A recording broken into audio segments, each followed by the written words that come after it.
Bir жерге келдім енді. Көрейік қазір не болады. Әйгіл өзі жоқ. Мен жүрмін таудың арасында, еш құсап. Қалайсыңдар? Я. Түсінемін, бәріңіз күтіп отырсыздар, қайдасыңдар, не кезбе жатсыңдар. Но хотя, по факту, мен уже күтіп отырғаным ол кісіні. 1,5 сағаттай болды. Бірақ әлі келмеді. Қасымнан гүл алып алдым мен. Все-таки жақсы болып қоштасамыз деп ойлаған ғой. Походу, әпшеміз келмейтін сияқты ма деп қоямын енді. Онда кезе берейін ба деп ойлап отырмын.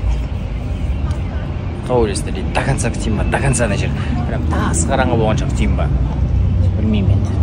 Мына гүл енді өзіме қатты ұнап жатыр. Мен, короче, кішкене айнала шетті, кішкене айналып көрейін деп жатырмын. Если бір адам болатын болса, бір қуанытқым келіп кететінін білесіздер ғой, сол кісіге подарок етіп жіберейін ба деп жатырмын енді. Сол.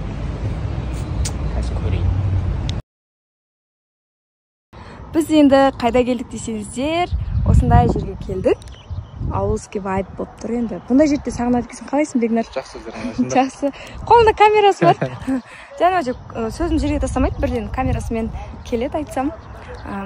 Осындай біз енді айтсам, қазір шок болсам, нағыз еріккен екен, не істеп жүр деп. Бүгін мен енді бие сауам деп келдім достар. Өмірімде сиыр сауып көргенмін енді, бірақ бие сауып көрмеппін. Өзіме сол бір қатты қызық болып жүрген. Бір жағынан соны контентке салып, бір жағынан үйреніп деген сияқты. Сол. Сен жет тартып қолын тартып алшы. Қолымда мынандай шелек. Мына биен сауайын деп отырмыз. Ана жақта бір бала алып алсайық, не көп балалар көп. Осы, короче, тауға қарап, бие сауып, сол енді. Қызық болайын деп тұр енді.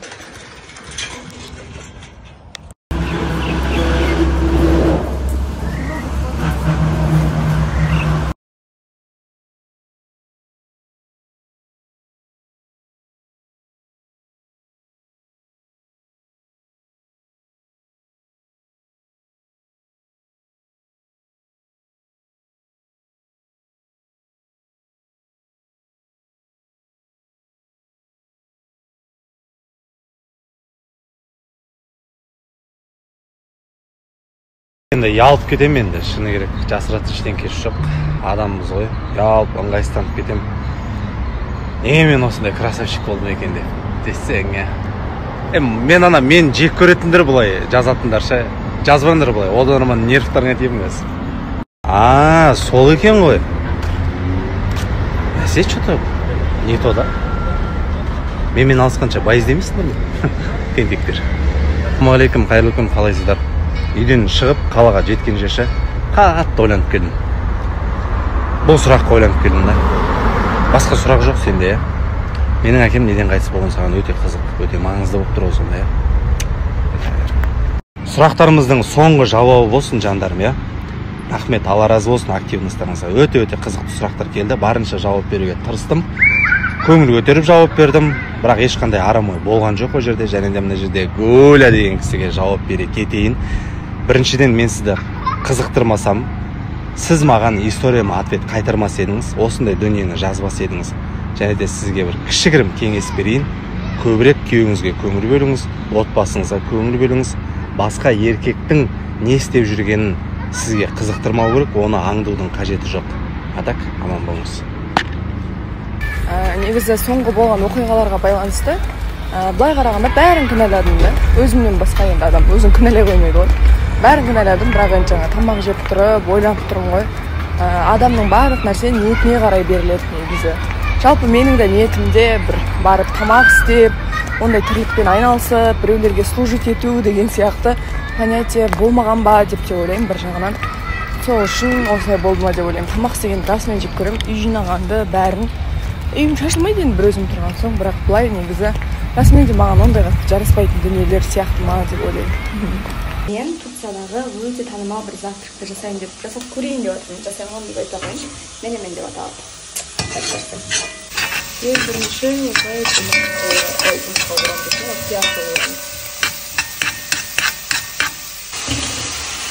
Екінші осылай помидор салат салдым. Болады.